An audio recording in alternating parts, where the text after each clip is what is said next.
Hi everyone, it's Sherry. I hope that you are having a wonderful day. Y'all, I'm on today to share an awesome tip on how I store my chipboard scraps. Stay tuned.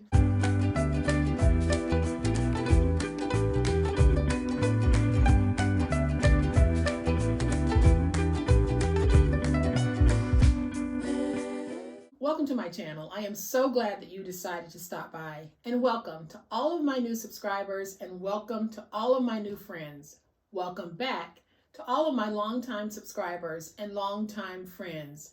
Y'all, I had to shoot my intro 7 times because I kept tripping over my own tongue. Every time that I would try to say chipboard scraps, you wouldn't believe the words that would come out. It was not chipboard scraps. I don't even know what it was. That I store my script, blah, blah, blah.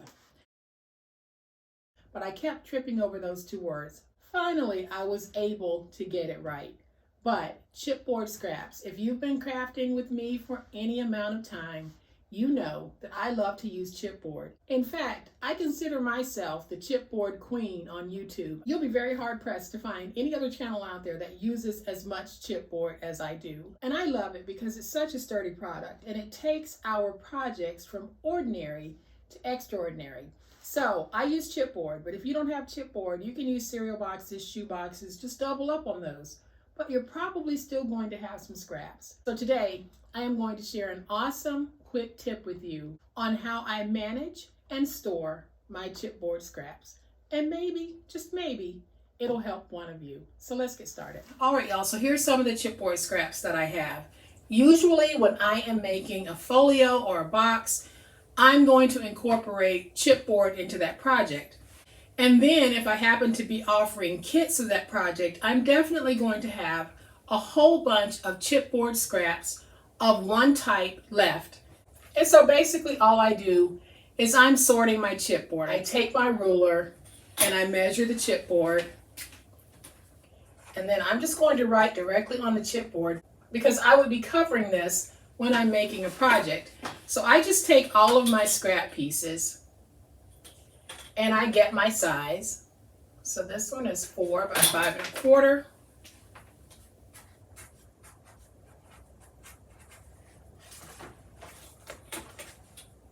This one is 5 1/4 by 5.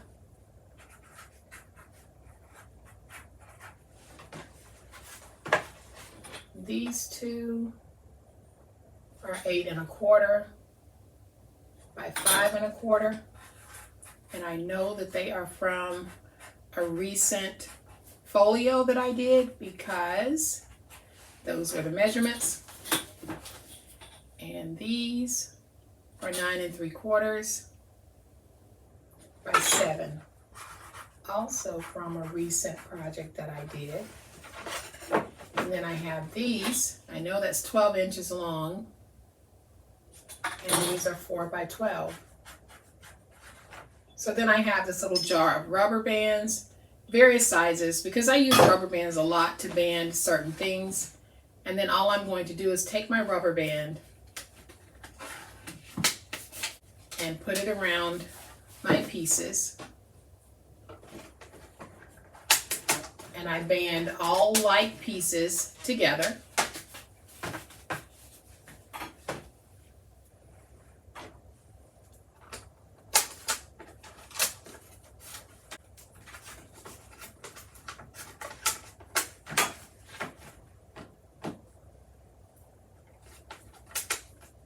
And this was not my idea to do this. This is actually a suggestion that was given to me by my sister Joyce.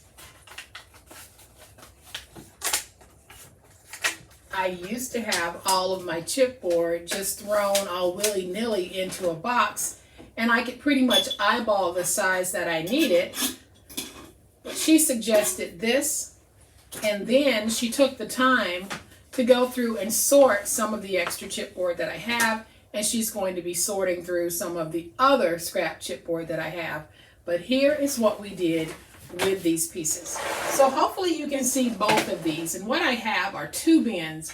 One bin is holding my chipboard pieces that are very long, probably 9 1/2 inches up to 12 inches long.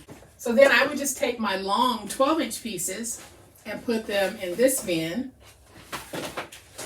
Then I'm going to take this piece that is 9 3/4 by 7 because it's a longer one. And then I'll also take this that is 8 1/4 by 5 1/4, and we're going to put it in that bin as well. I'm going to move this bin, and we'll bring this one in. This bin has all of my smaller pieces in, and I'm just going to pull a few out so that you can see what we have been doing with these chipboard scraps. So you can see the various sizes that I have, and you can see how many I actually have in some of these stacks. It would be a shame to throw these away because we can use these in our paper crafting, and we should also save them even when they are as thin as these, because these I know are great spine pieces.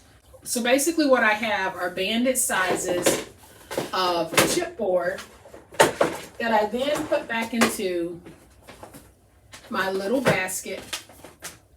And before I cut another piece of chipboard, if I happen to know the size that I want to cut,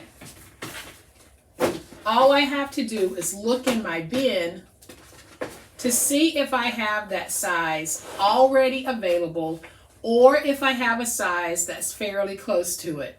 So let's say I was making a folio and I wanted to make the spine 1 1/2 by 8. Instead of cutting some new chipboard, I would probably go ahead and just cut this, and I would still have some spine scrap left over for other projects that I might want to use.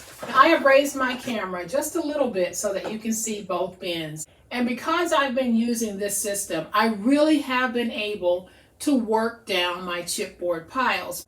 Because before I adopted this organization system, I would go grab a new piece of 12 by 12 chipboard and cut it into a 4 by 12 inch strip if that's what I needed, and that would leave me with scrap. Well, now what I've been doing is I have been going to my scrap piles, and I'm able to whittle down my chipboard scraps, and I kind of sort of know at a glance what I have available to me.